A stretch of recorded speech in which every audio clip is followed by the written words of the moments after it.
अध्याय 19 खेल भाड़े का सैनिक। चेन गुई संघीय रूप से पंजीकृत खेल भाड़े का सैनिक था। वह खेल में मिलने वाले मिशन पूरा करके पैसे कमाता था।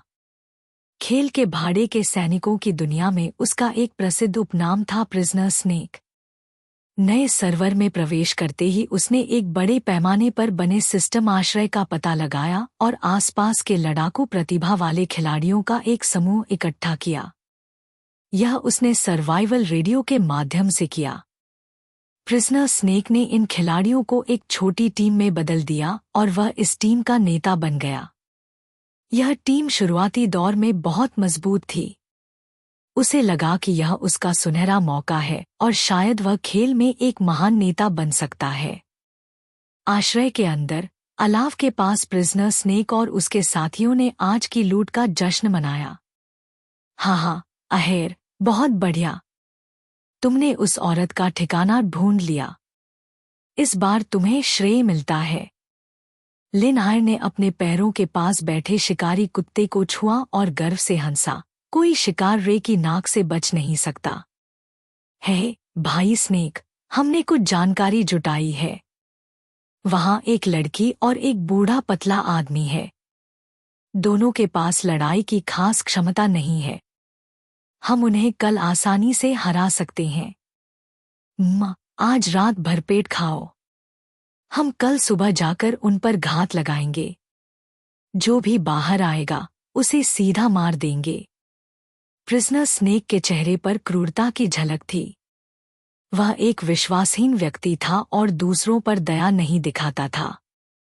खेल में भाड़े का सैनिक होने के नाते लोगों को मारना उसके लिए आम बात थी। उसे इसमें कोई मानसिक बोझ नहीं महसूस होता था। सभी को मार दो और उनके संसाधन छीन लो। है। एक आकर्षक महिला उसके घुटनों पर बैठकर हंसी। भाई स्नेक, हमेशा मारकाट मत करो। कुछ लोगों को जिंदा छोड़ दो और उनसे पूछो कि उन्होंने खेल में इतना खाना कैसे पाया। इस तरह हमें हर समय डरने की जरूरत नहीं पड़ेगी। प्रिजनर स्नेक की आंखें चमक उठीं जैसे ही उसने कियाओना की मुलायम टांगों को छुआ। अच्छा, तुम होशियार हो। मैं तुम्हारी बात मानता हूं। बताओ, तुम्हें आज रात क्या इनाम दूं? अरे भाई स्नेक, मुझे बिल्कुल दया नहीं दिखाते। इतने में ब्रदर स्नेक अचानक भौहें सिकोड़कर बोला, ये आवाज कैसी है? शे। स्नेक सतर्क हो गया और उसने इशारा किया कि सभी चुप रहें। डोंग। फिर से आवाज आई। यह ज्यादा तेज नहीं थी पर ध्यान खींचने वाली थी। डोंग। आवाज आश्रय के बाहर से आ रही थी। डोंग। सभी ने स्नेक के पीछे की लकड़ी की दीवार की ओर देखा। ऐसा लग रहा था जैसे कोई दीवार पर दस्तक दे रहा हो। डोंग। डोंग। अब आवाज की आवृत्ति बढ़ने लगी थी।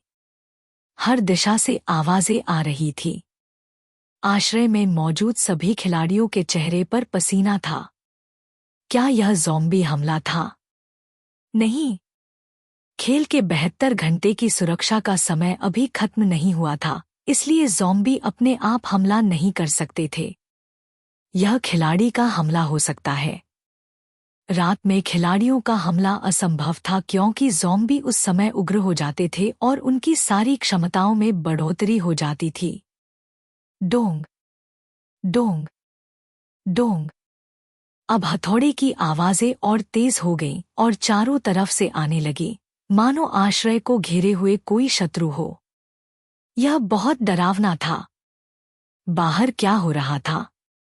संकेत, आपका आश्रय हमला किया जा रहा है। संकेत, आपके आश्रय की सुरक्षा स्तर घट रही है। संकेत, कृपया अपने आश्रय की मरम्मत करें और इसे हमलों से बचाएं। संकेत, आपके आश्रय की मौजूदा सुरक्षा स्तर 12 है। जैसे जैसे सुरक्षा स्तर घटेगा, आश्रय में अधिकतम खिलाड़ियों की संख्या भी घटती जाएगी। अब सबके चेहरों पर डर साफ झलक रहा था। बाहर क्या हो रहा था किसी को समझ में नहीं आ रहा था, लेकिन अगर यह जारी रहा तो उनका आश्रय नहीं टिकेगा। शांत रहो। डर क्यों रहे हो? स्नेक ने अपने साथी को कहा, वांग शाओ, जाकर देखो बाहर क्या हो रहा है। वांग शाओ भी एक भाड़े का सैनिक था और बहुत कम बोलता था। उसने बेसबॉल बैट उठाया और धीरे धीरे दरवाजा खोलने लगा। डोंग। दरवाजा खोलने से पहले ही एक जोर की आवाज आई, जिससे वांग शाओ डर गया और वह एक कदम पीछे हट गया। हम्फ। चाले मत चलाओ। गुस्से में आकर वांग शाओ ने दरवाजा खोला। दरवाजे पर एक बदसूरत ज़ॉम्बी खड़ा था, जिसके हाथ में एक छोटा पत्थर का हथौड़ा था। आह! कियाओ ना डर के मारे चिल्लाई और उसका चेहरा सफेद पड़ गया।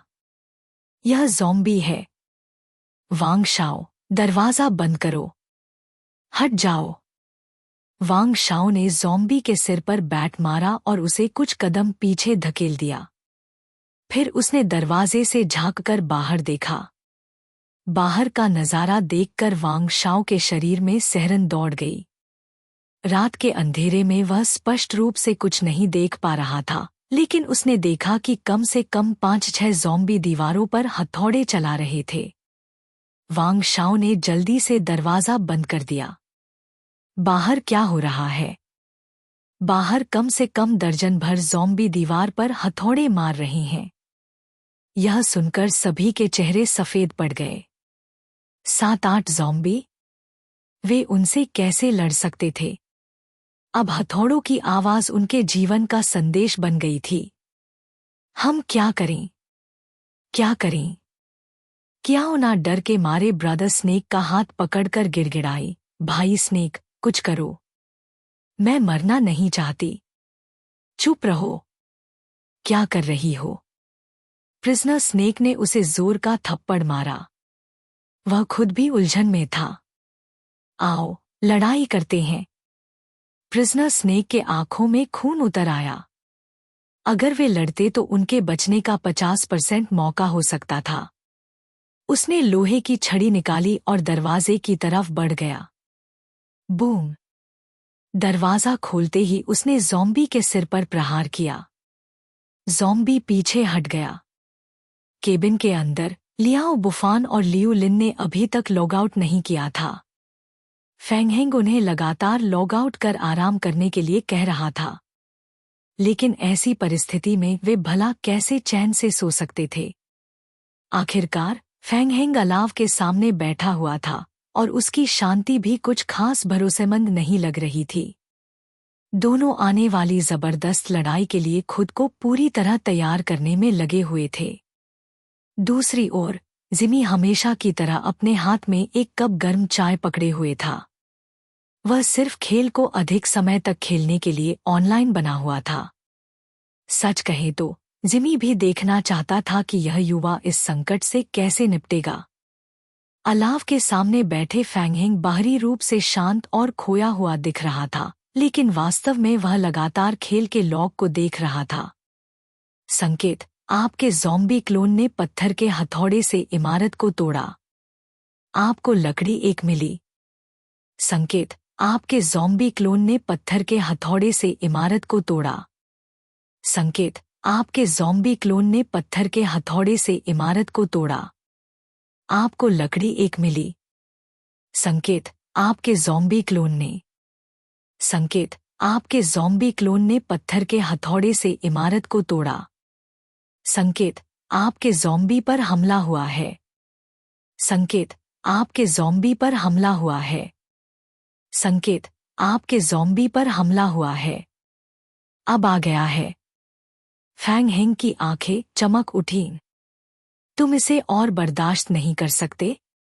तुम्हारी सहनशक्ति कमजोर है, भाई। फेंगहेंग ने अपने होंठों को चाटा और धीरे से बुदबुदाया, हमारा खेल तो अभी शुरू हुआ है।